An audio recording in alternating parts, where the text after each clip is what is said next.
called The Beat of Life. Opportunity was knocking, but I missed my blessing. Hoping for a second chance at a first impression.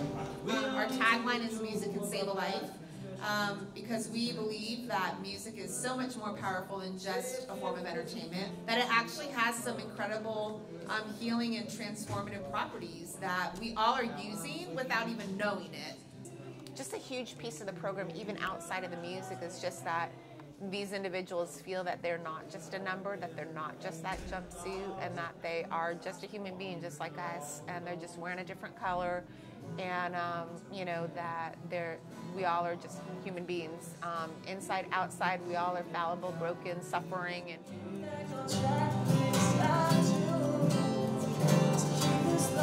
we have a few songwriters that have actually been arrested before, or that have dealt with incarceration. We have a few that have grown up with that in their family. They've had a brother or a father like myself, or we have people that have battled addiction, mental health issues. We choose songwriters that we know can come into these places and have a point of relation. So that's really our goal, is to make everybody feel like their story matters, no matter how dark of a place it came from, that it matters, and that, you know, it's called redemption songs because we believe that, you know, everybody's story can be redeemed, that there's something good that can be brought from everyone's story. My son passed away at the age of 13.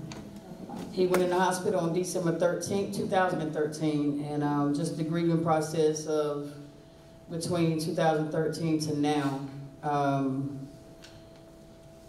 It's just by the grace of God that I'm here. Hey, my name is Rose Carter.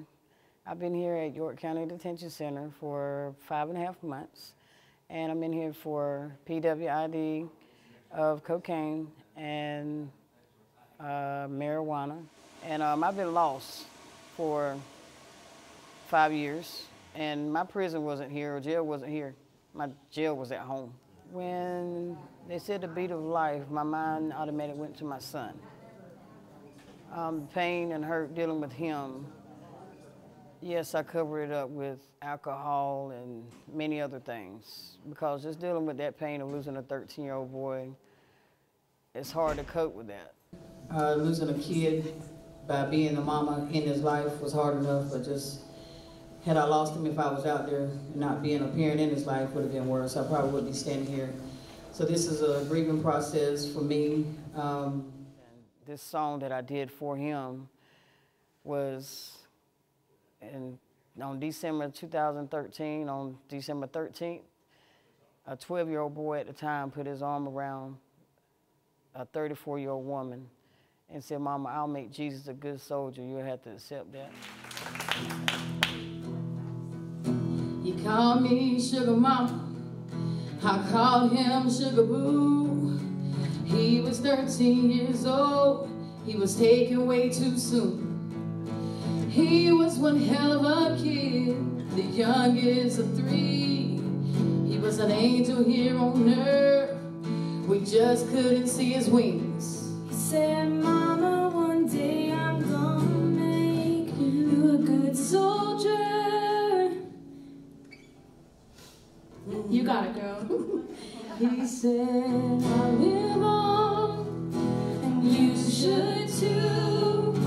When you think of me, don't think about what I've been through. I've got me, and I've got you. Someday soon, 13's gonna be something new."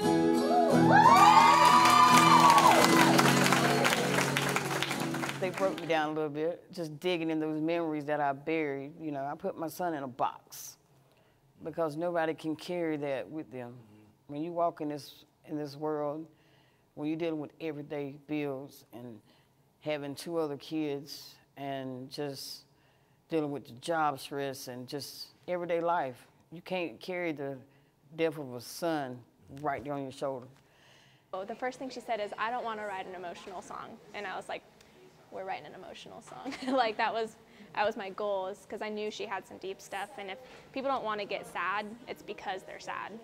So when she's like, "I don't want to write an emotional song," I was like, okay. So we started talking about upbeat, happy stuff, and then she started talking about things that hurt, and she was talking about her son that had passed away, And she's like, yeah, 13 has a huge significance for me. My son died, he was 13 years old, 13 years ago. It was December 13th, or the 13th of a month. And I was like, so I said, I don't remember what I said, but I said, you just don't like the number 13 and you want it to mean something else. And she said, yeah. And we kind of went off that and she started crying. I was like, it seems like we need to write about that. She's like, you're right. 13's gonna mean something new.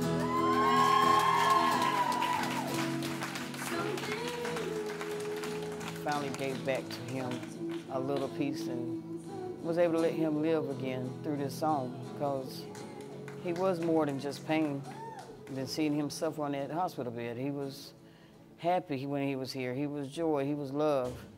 And just to take and live miserable for 5 years behind his passing was just something that, you know, just getting lost from hurt. It's so neat because actually, you know, like I said, the songwriters, they come out of our programs and they literally are just like, I mean, blasting to the world the experience that they've had in here. You warmed my heart with your story because you saw joy in your face.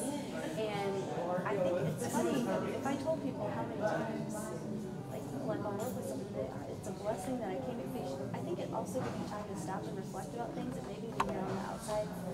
Been this reciprocal thing where, I mean, they're just like, that song is a better song than one of the hit songs I just, you know, wrote on the radio for, you know, this such and such country artist or whatever. And because it's real life, you know, and they're not just writing something out of the air, it's somebody's actual story. And so it impacts them just as much. And they sing the praises. They a lot of times get interest in the songs that they write with the inmates because they are that good. They are that, you know, they get that hit song treatment and they get recorded in studios back in town. Wrote a really great song, and it's really about redemption, you know? And so I hope it's gonna, I think it's gonna help, I think it's gonna really help Anthony, and I know, like, I'm gonna be proud to present this song to everybody I know. Just a huge piece of the program, even outside of the music, is just that these individuals feel that they're not just a number, that they're not just that jumpsuit, and that they are just a human being just like us, and they're just wearing a different color, and you know, that we all are just human beings. Hope y'all like it. Woo, come on. Yeah.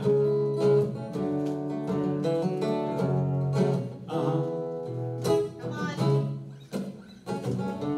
Jesus died on the cross for all people like me. My flesh is of this world, but my soul is set free. Free from what the devil tried to... It's amazing that our own hometown sheriff believes in it, but he's in Nashville and he's around the music, and you know, so it's so encouraging to hear. And you know, and that's what Chief Hicks did, and we love him for that. And he's been, your entire administration has been nothing short of an amazing experience for us. I just got to say that. We really have loved this. I mean, nothing but praises to say about you guys. So we thank you so much for bringing us out. Smile on my face.